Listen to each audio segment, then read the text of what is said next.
Good evening, ladies and gentlemen.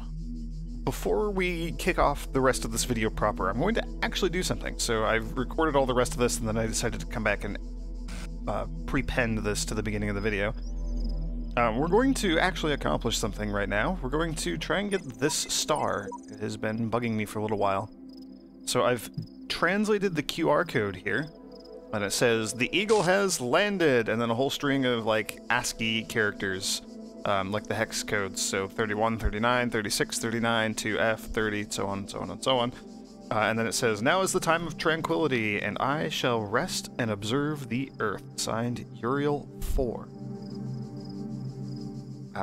So that's interesting. That's, the eagle has landed, now is the time of tranquility, sea of tranquility, the moon, moon landing, all that stuff. And sure enough, when you translate the hex code, it gives you 1969-07, or 1969/07/20, space 20:18. So that's the time and date that we landed on the moon. Hooray! What does that have to do with any of the rest of this? Well, there's this clock here. We do have the numbers 1 through 24 in Roman numerals going around the outside of this ring here. I'm guessing we have to do something like that, and if I did this one once before, way back when I originally playtested the game, to see how it would work for recording and to see how interesting it was and all that. If I recall correctly, entering the time doesn't work. You need to actually enter the date. So we're gonna go 7:20 and see if that does anything for us.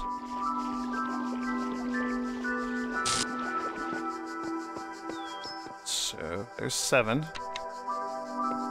And 20 is going to be like over here. Jump. Oh, come on. You can't make that jump? We are a pretty horrible robot. Alright, please do something.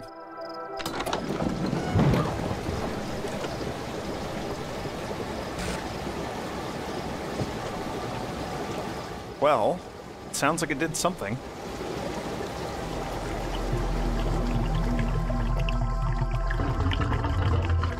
Ooh. Oh. Check it out. That was pretty elaborate. All to get at the star. Sweet, and if I'm not mistaken, that's like the only thing that we're actually going to accomplish in this video. So the rest of it's just kind of goofy Easter eggs and stuff. Enjoy! Good evening, ladies and gentlemen. Welcome back to the Talos Principle. Now, this is going to be a bit of an unusual bonus video, I guess. Sure, why not? We're going to... I'm mostly done with Temple A. We're missing 1 star in World A3. We don't have the 10 stars necessary to open that gate yet. Even if I get the one in A3, that only puts us at 9. We're going to have to get at least a star from beyond Temple A and come back. So that's fine. But we're going to just do a little bit of wrapping stuff up here before we move on. So this brick wall has been driving me crazy. It feels like there should be a level here, right? Right? Like that was 7, there's 5, this should be 8, or something. Yeah, it is. It is. It's a fake wall. Look at that. Video games, everybody. So, welcome to this place. It's kind of creepy.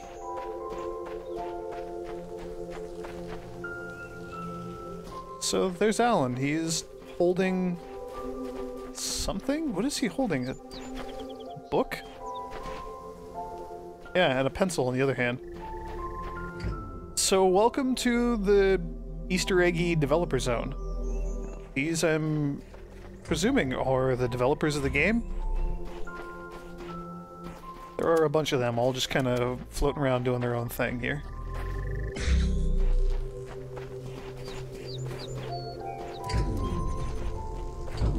Yep. Solving puzzles or not. We can't interact with anything here. Just a fun little bit of an Easter egg world.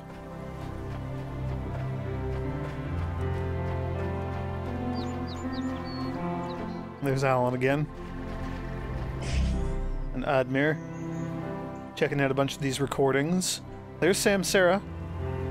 One of the other Talos principal robot people things, just like me. We've seen a message or two from that person, and same with the Shepherd. We've seen a couple of your messages as well. And, camera? They're being filmed?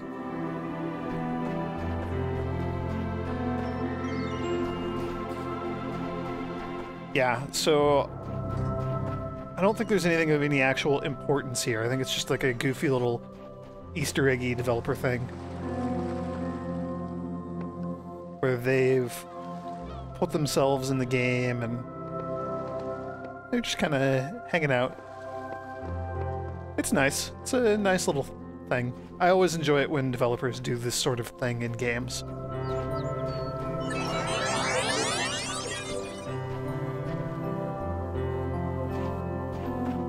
Weird little, like, teleport pad things? I don't know. There's going to be a bunch of mechanics in here that we haven't actually encountered yet in the game.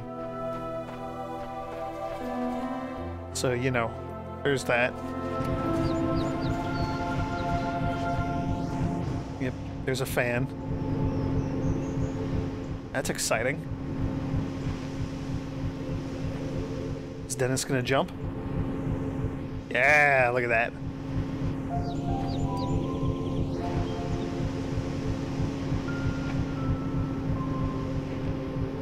Is Carlo gonna remove the fan? Yes. Eh, huh. Fun.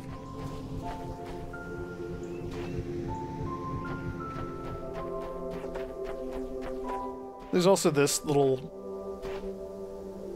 all these pillars with, like, notes from actual developers on them. Can we... where's... I thought there was a way to interact with these. Oh, there we go. You rush a miracle man, you get rotten miracles. So yeah, these all have little quotes on them from the different developers. Presumably with, like, their avatar at the top. What the serpent won't tell you is that love is the essence of humanity. He got to live forever after all. Took the frogs and the rocks and the trees and Crystal and all of the other persons with him too. So yeah, don't necessarily know what any of these mean. They're just fun little blurbs from all the people. Elohim better not prohibit beer. Yeah, I agree with that one. Words are wind. So, yeah, that's fun. You can come hang out here if you want. Read these in your own time. When there's smoke, they pinch back. I think that's kind of the gist of it.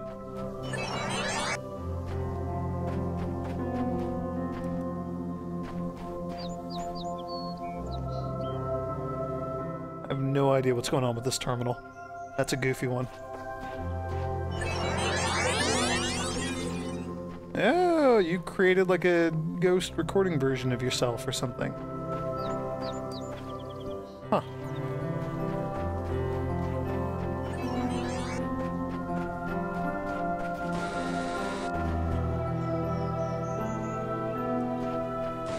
Cool.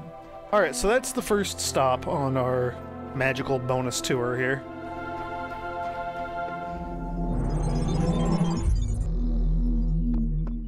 See. I think I missed a computer terminal back in A2. Oh, so we're gonna go check that out. I have promised you eternal life. But know that eternity may only be attained by those who serve a purpose greater than themselves. All else is decay. So it was written in the hidden words before the beginning of time. Well, I was absolutely not expecting an actual quote from the boss man when we entered here. Aha! Here's a thing, check it out.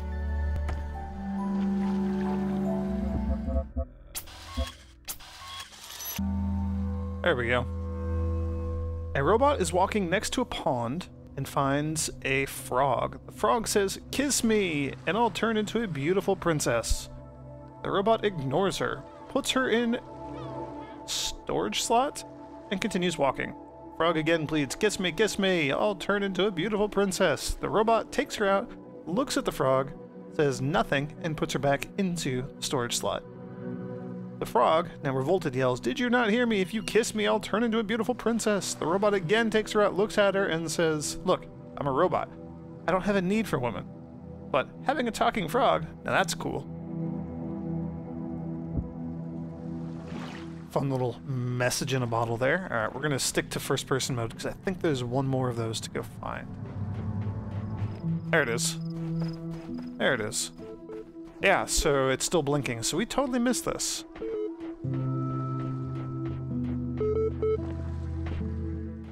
If I'm not mistaken, I think I found another message in a bottle over here somewhere.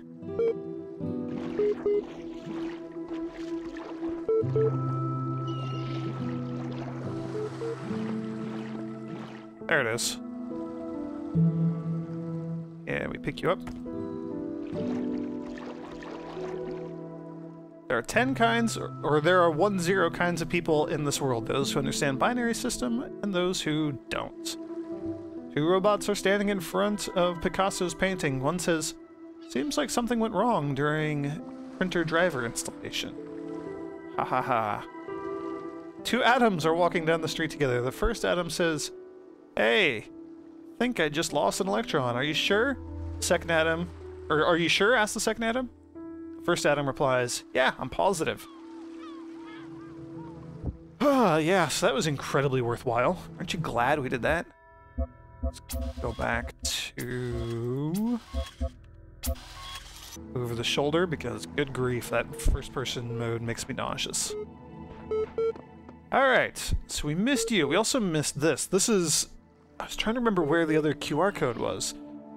We saw one in A3 on that clock pedestal thing. I think it's tied to the star. We'll go visit that in a moment. But, yeah. Here's the other QR code that cannot be read by the same person. And there will be a translation, you know, on the screen or something. Something. I'm going to have translated it. I'm not translating it right now. Don't know what it says. But there it is. There you go. And there's a terminal here. So what do you got? Error.log. Cannot load archive. Something.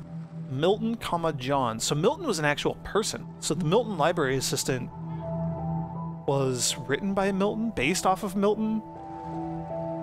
Interesting. I actually didn't catch that my first time through here. So stuff to decode in there. That day I oft remember when from sleep I first awaked and found myself reposed. More stuff. Under a shade on flowers, much wondering where and what I was, whence and thither brought, and how. Error. Unknown error. And then interspersed with lots of stuff to decode. Hooray! I like translating that stuff. I don't really. It's kind of a pain. Alright. Topic number 3. One day you discover that you are not a human being, but a machine. Your life so far was real. No one controlled you or programmed you to behave in some specific way. Your physical and mental capacities are identical to those of an organic human being, but you were created in a lab. No one except you knows about this. Your family, your friends, they all think that you are a regular human being just like themselves. You could continue to live your life the way you have before, and nothing would change. How do you react? Pay specific attention to these questions. A. Does your concept of yourself change? Are you the same person you thought you were? B. Does your understanding of the world itself change? C. Do you reveal the information to others, or do you keep it to yourself? And why? So, 1,500 to 2,000 words. The 26th is the final deadlines. No extensions will be granted. Submit via email or and then some stuff in there. So, fun little prompt. That's actually a fun thing to think about. If you found out that you are actually a robot, somehow, and nobody else knew that, would that change your perception of yourself? Would that change how you think of yourself? Would you act differently? Would you treat yourself differently? I don't know. It's an interesting thought. Fun little experiment. The human machine. ARG Solutions. From Bob to 108 people. Subject, rawr. All these calm people are driving me mad. Have they all suddenly turned into Buddha or something? I didn't know the world had such reserves of serenity. Though these latter-day Gautamas, sure, are at least being somewhat realistic. You know what's even worse? Those paranoid nutters who are building bunkers and collecting guns. What are they gonna do? Shoot something? Though I have to admit the overall response has been much better than I ever anticipated, to the point where I might be moved if the beauty of humanity to the point where I might be moved by the beauty of humanity if I wasn't such a grumpy old fart.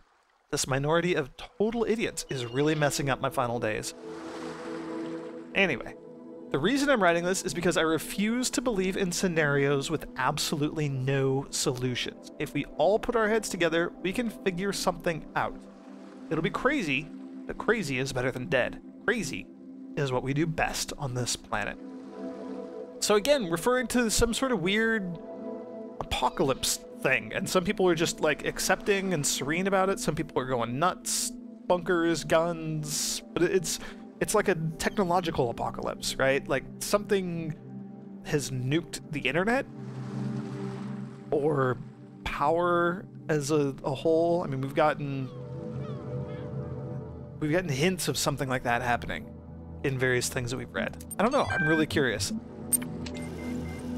Really curious to see where that goes.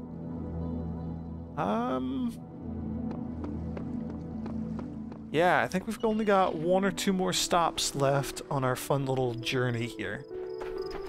So I'm gonna... Oh, hello, recording. I'm gonna go skip ahead to our next thing, whatever that is. Alright, so we're back in A4.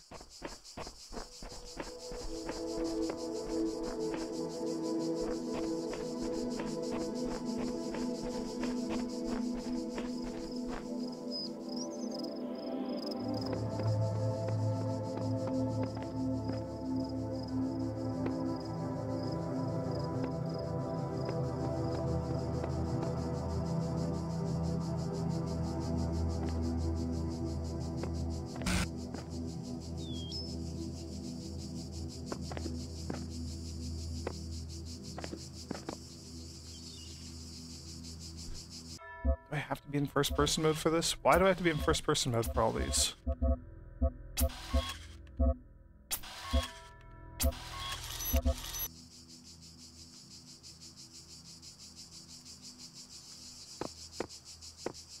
Alright, we picked up the floppy disk. Boy, was that miserable.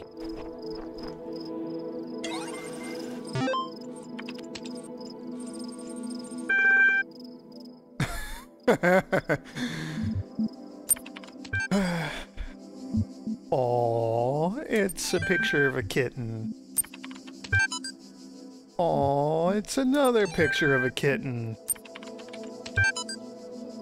Aww, third picture of a kitten. That was totally worth it. It was totally worth it.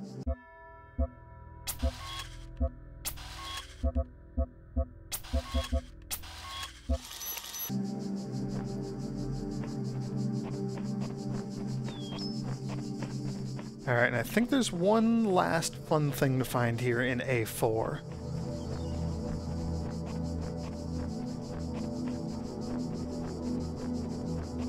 If I'm not mistaken.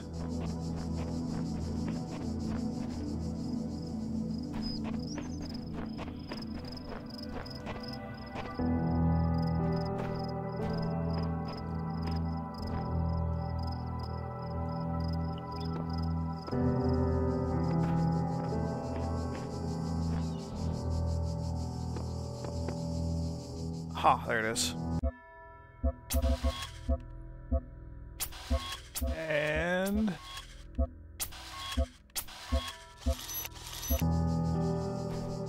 there we go. Sam, have you reached the Sphinx yet? We've translated one of the lines, but we still don't have a solution. It says the true riddle of the Sphinx has many questions, but only one answer. So that's fun. That is a reference to Serious Sam, the other game that Crow Team is kind of known for. Well, franchise, I guess. And the Sphinx riddle reference was brought up in one of the Athena stories, where Athena solved, or whoever, solved the true riddle of the Sphinxes, which is why? What are all these riddles? Why all the riddles? That was me paraphrasing, but yeah, that's about it. Cool. So that's it for A4. We're back in A7, and I have one last little thing for us to go find.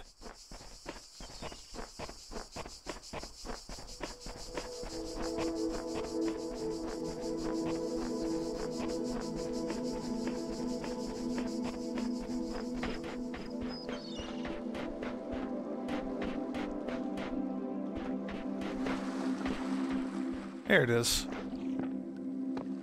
SOS. Somebody actually wrote out an SOS in the sand here in A7. I don't know why. Or who. And it's weird that it's just kind of sand. Like, why not build it out of rocks or something? Something a little more noticeable and permanent. It's also tiny. So yeah, somebody was not having a good day here. Okay, that was it. That's all the Easter eggs and stuff that I really care about in World A. There are a few other little things, Easter eggs and whatnot, that can be found here, but that's going to do it for World A. So next time, we're going to leave World A and march on. See what lies on the other side of that locked door that we unlocked a really long time ago. Yeah. Thanks for joining me on this fun little journey, and may the grace of the Twilight Dragon be with you.